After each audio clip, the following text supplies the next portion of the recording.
Say, what's up mga ka-hunter? Day 5 na. Papunta na tayo ngayon sa ating ginagawa sa ating waterproof. Ngayon kung makikita nyo, madilim. Ulan ng ulan. Ayan, basa pa ang daan. Tatapos lang din umulan, pero ang dilim pa din. Sigurado uulan pa rin mamaya. Ngayon guys, mas maganda ngayon makita natin yung ating project kung wala ba tayong naging back job, kung meron ba siyang leak, kung meron ba siyang dapat pang patungan pa ba natin dapat siya ng ating pang waterproof. Ngayon kung wala na, i-skim coat na natin ngayong araw. Okay guys, maraming salamat. So ayan guys, yan na guys, kita nyo naman kahit umuulan, ayan ang dilim ng langit, ang dilim kanina pa nag-uulan, ayan basa pa ang mga sahig. Wala na siyang kaliklik. Ayan, walang bahid ng tubig kahit sa ilalim. Tuyong-tuyo. Ayan, tuyong-tuyo. Ayan, katulad nito, may alikabok pa nga ito. Alikabok. Ibig sabihin, wala na siyang leak ng tubig. Tuyong-tuyo na siya.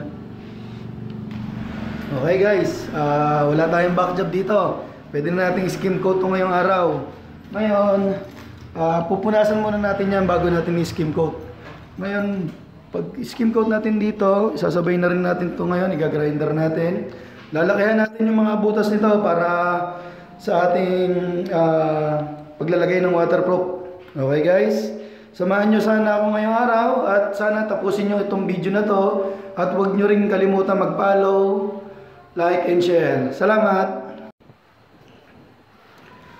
So yun nga guys, mga ka-hunter, ayun na, malalaki na yung butas niya. Grinder natin to para pumasok sa loob yung ating pang waterproofing. Ayan, kita nyo, grinder natin siya lalo lumabas yung mga basa.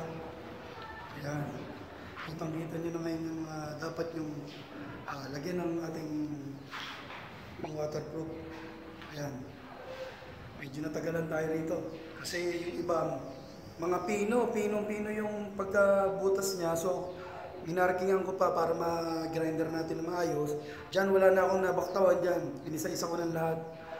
Ayan, sa mga magdi-DIY, tip ko lang sa inyo, konting haba lang ng pasensya, kailangan lahat talaga mag-grinder nyo, wala dapat makalusot sa mata nyo. Okay? Okay, balik naman tayo sa unang room na ginagawa natin. Ayan guys, na first coat ko na ng ating skim coat. Siya nga pala guys, sa mga gustong gumawa nito, magdi-DIY, pilitin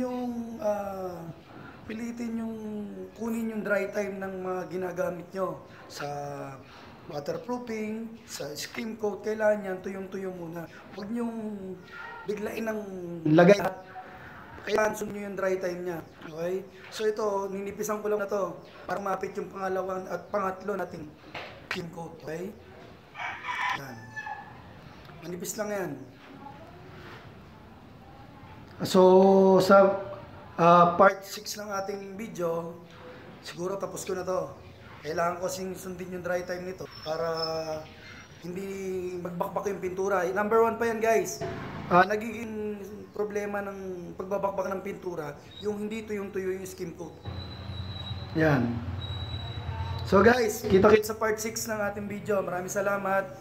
Pakipollow ang ating page guys. At sa mga gustong magpagawa, around Cavite, PM nyo lang ako o kaya mag-comment kayo sa aking Facebook page. At ganoon na rin sa YouTube channel ko at sa TikTok. Salamat!